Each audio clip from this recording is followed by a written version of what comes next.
2004년 인도양 전체에 닥친 쓰나미로 수십만 명의 사람들이 목숨을 잃는 안타까운 사건이 있었습니다. 인류 역사상 가장 끔찍한 재난 중에 하나로 꼽히는 사건이었습니다. 그런데 그때 일부 기독교인들을 중심으로 하나님께서 내린 재앙이라는 이야기가 돌기 시작했습니다. 인도양 주변국인 인도네시아는 세계에서 무슬림 인구가 가장 많은 국가였고, 인도양 주변 인도와 태국 역시 힌두교와 불교의 성지가 있는 나라들이었기 때문입니다. 그로부터 10년 뒤 미국 오클라호마 지역의 역대 최대 규모의 토네이도로 수많은 사람들이 목숨을 잃는 사건이 있었습니다. 그러나 누구도 당시의 토네이도 재난을 하나님의 재앙이라고 말하지 않았습니다. 이처럼 우리 인간은 각자의 기준으로 삶 속에 일어나는 사건들을 자의적으로 판단하고 정의하곤 합니다. 어쩌면 우리 인간의 본성이 정죄와 판단에 너무 익숙하기 때문일지도 모르겠습니다. 이와 같은 현대인의 모습과 너무나 닮아 있는 사람들이 성경에도 누가복음 13장에 등장하는 주님을 시험하는 무리들이 바로 그들입니다. 누가복음 13장 당시는 로마가 이스라엘을 지배하고 있었고, 이스라엘은 독립을 원하는 상황이었습니다. 그리고 그 당시 갈릴리 사람이라는 말은 과격한 사람이라는 의미를 담고 있었습니다.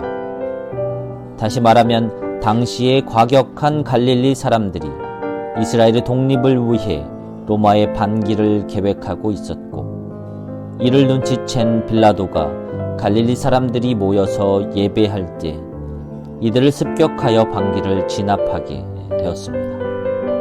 진압 과정에서 제사와 예배를 드리던 제물에 갈릴리 사람들의 피가 섞이게 되었던 것입니다. 그래서 사람들이 예수님께 질문합니다. 이 갈릴리 사람들이 도대체 얼마나 큰 죄를 지었길래 이런 비참한 죽음을 맞는 거냐고 말입니다.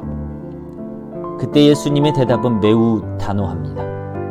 비극적인 죽음을 맞는 이들이 특별히 큰 죄를 지어서 비참한 죽음을 맞는 것이 아니라는 것입니다. 주님을 따르는 그리스도인이란 언제나 스스로의 모습과 삶을 성찰하고 주님께 나아와 회개할 줄 아는 용기를 가진 사람이라고 말씀하십니다.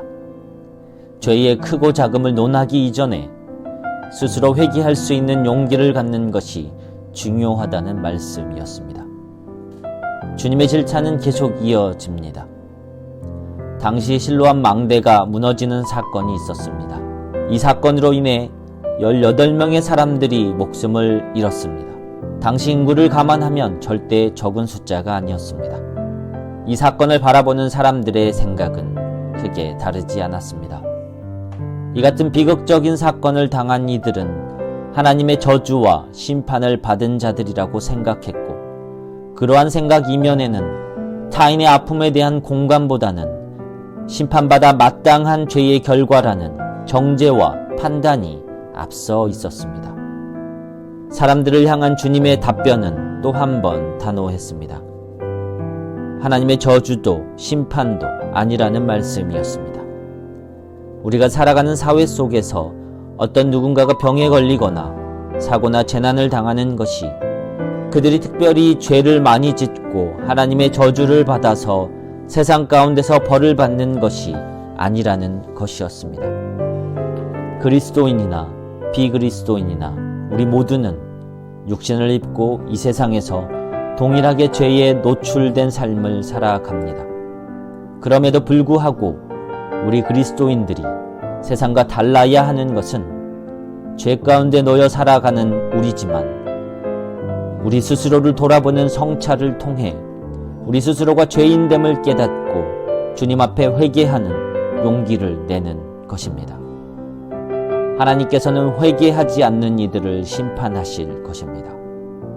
그러나 인애와 자비가 넘치시고 오래 참으시는 주님의 마음은 심판에 있지 않고 우리가 회개하는 용기를 내길 기다리고 계십니다. 포도원 주인이 3년을 기다리고 포도원 지기를 통해 포도나무를 살리기 위해 1년을 더 기다린 것처럼 주님은 우리들이 회개의 용기를 내기를 오늘도 기다리고 계십니다. 하나님 앞에 회개할 필요가 없는 의인은 없듯이 하나님 앞에 죽어 마땅한 죄인 또한 절대 있을 수 없습니다.